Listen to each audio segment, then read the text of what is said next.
Shalom, selamat pagi anak-anak kelas 5 yang dikasihi oleh Tuhan Yesus.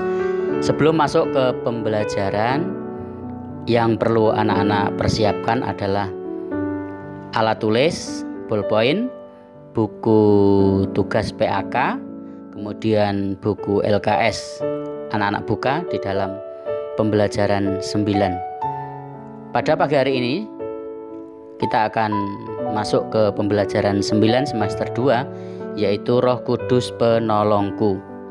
Anak-anak yang dikasihi oleh Tuhan, setiap orang pasti pernah mengalami ketakutan, kesedihan, dan kekhawatiran dalam hidupnya. Namun sebagai orang-orang yang percaya kepada Tuhan Yesus, kita tidak perlu putus asa. Karena apa? Karena Tuhan Yesus setelah dia naik ke surga, dia memberikan Roh Kudus-Nya kepada setiap orang-orang yang percaya kepada Tuhan. Dengan pertolongan Roh Kudus, kita dimampukan untuk melakukan hal-hal yang besar, untuk melakukan hal-hal yang mungkin tidak pernah terpikirkan oleh kita. Karena bagi Tuhan tidak ada perkara yang mustahil. Di dalam Kisah Para Rasul pasal 1 ayat yang ke-8, di sana dikatakan bahwa tetapi kamu akan menerima kuasa kalau Roh Kudus turun ke atas kamu, dan kamu akan menjadi saksiku di Yerusalem dan di seluruh Yudea dan Samaria dan sampai ke ujung bumi. Ayat ini menegaskan bahwa ketika Roh Kudus memenuhi hidup kita, maka kita akan menjadi anak-anak Tuhan yang berani untuk memberitakan kebenaran Injil, ke kabar keselamatan kepada orang lain. Kemudian di dalam Injil Yohanes pasal yang ke-14 ayat 16 sampai 18, aku akan minta kepada Bapa, aku yang dimaksud di sini adalah Tuhan Yesus, ya, dan Ia akan memberikan kepadamu seorang penolong yang lain, supaya Ia menyertai kamu selama-lamanya, yaitu Roh kebenaran. Dunia tidak dapat menerima Dia, sebab dunia tidak melihat Dia dan tidak mengenal Dia, tetapi kamu mengenal Dia, sebab Ia menyertai kamu dan akan diam di dalam kamu. Aku tidak akan meninggalkan kamu sebagai yatim piatu, aku datang kembali kepadamu. Melalui ayat ini, Roh Kudus juga disebut sebagai roh kebenaran, ya, roh penolong atau roh penghibur. Tuhan sebagai sumber pertolongan yang sejati. Saat kita datang kepada Tuhan sewaktu-waktu dalam doa, maka Dia adalah setia pada janjinya. Tuhan pasti memberikan pertolongan dan pelepasan kepada kita.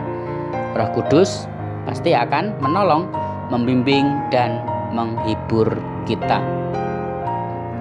Roh Kudus adalah Allah yang hadir dalam bentuk roh, sehingga tidak bisa dilihat dengan mata jasmani.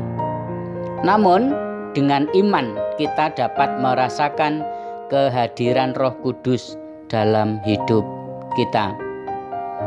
Roh Kudus merupakan salah satu pribadi dari Allah Tritunggal.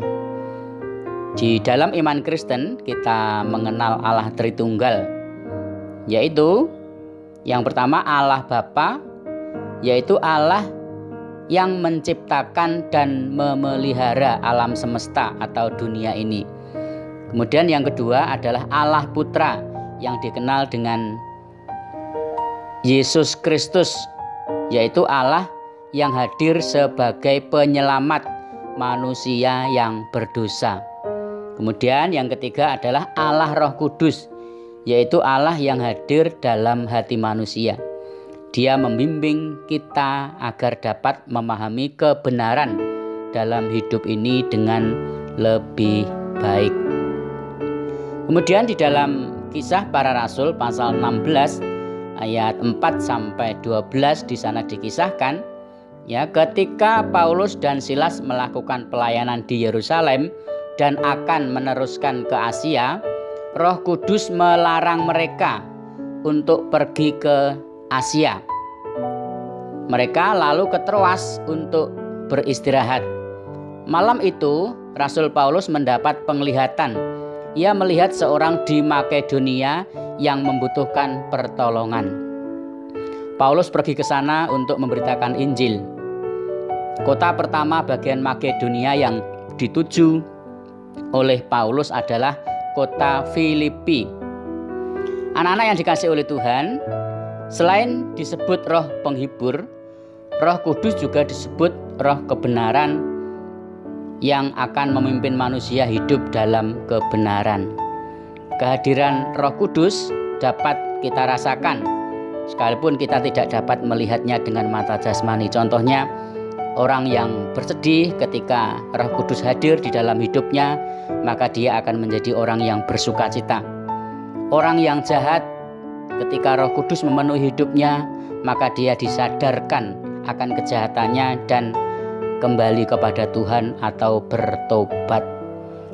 Anak-anak yang dikasihi oleh Tuhan, di akhir pembelajaran saat pagi hari ini, Pak Yusuf akan memberikan tugas untuk anak-anak kelas 5. Nanti yang dikumpulkan adalah jawabannya saja.